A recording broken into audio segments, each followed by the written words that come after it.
Guys I am back with a question, और ये question भी आपके लेक्चर मॉड्यूल का क्वेश्चन है। और इस क्वेश्चन को यार फटाफट देख लेते हैं, बिकॉज ये क्वेश्चन जो है वो नोट्स में लिखवा देना चाहिए टीचर को। But I am going to discuss क्या क्या इससे भी रिलेटेड कुछ और टॉपिक्स भी है, उनको भी बता दूंगी कि वो सब आप याद कर लेना। तो एक टॉपिक होता है, पहले क्वेश्चन पढ़ लो क्या है। दो मोनोक्रोमेटिक दे रखी है, कोहेरेंट पॉइंट सोर्सेज दे रखी है जो कि सर्टेन डिस्टेंस पे रखी है from each other in a horizontal plane.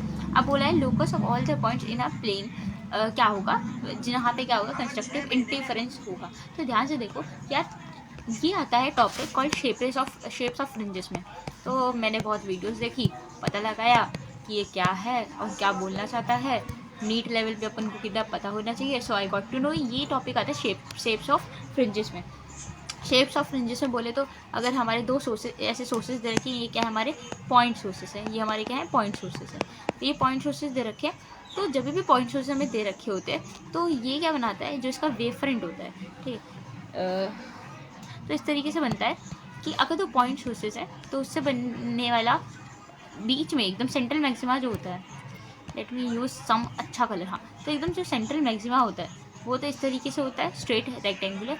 और जो अपन के वो होते हैं, क्या होते हैं, ऐसे ऐसे साइड वाले, वो जो मैक्सिमाज होते हैं वो ऐसे हाइपरबोलिक होते हैं, हाइपरबोलिक होते हैं, ठीक है।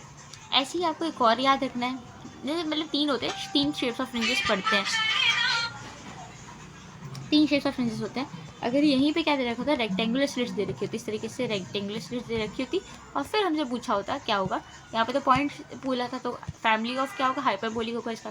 बट अगर यहाँ पे रेक्टेंगुलर स्लिट्स दी होती तो क्या होता है, तो ऐसे ऐसे ऐसे ऐसे रेक्टेंगुलर ही यहाँ पे क्या बनते हैं, सारी के सारी लाइन्स बनता है, इस तरीके से बनता है कंस्ट्रक्टिव इंटरफेरेंस से। और यहाँ पे जब क्या दे रखा होगा, एक सोर्स दे रखा होगा, एक पॉइंट सोर्स दे रखा होगा, और वो क्या होगा, इसके इसके क्या होगा, परपेंडिकुलर होगा। ऐसे थ्री डी में सोचो तो इसके जब परपेंडिकुलर होगा, तो मैं हाथ से ड्रॉ कर देती हूँ, बिकॉज इट्स नॉट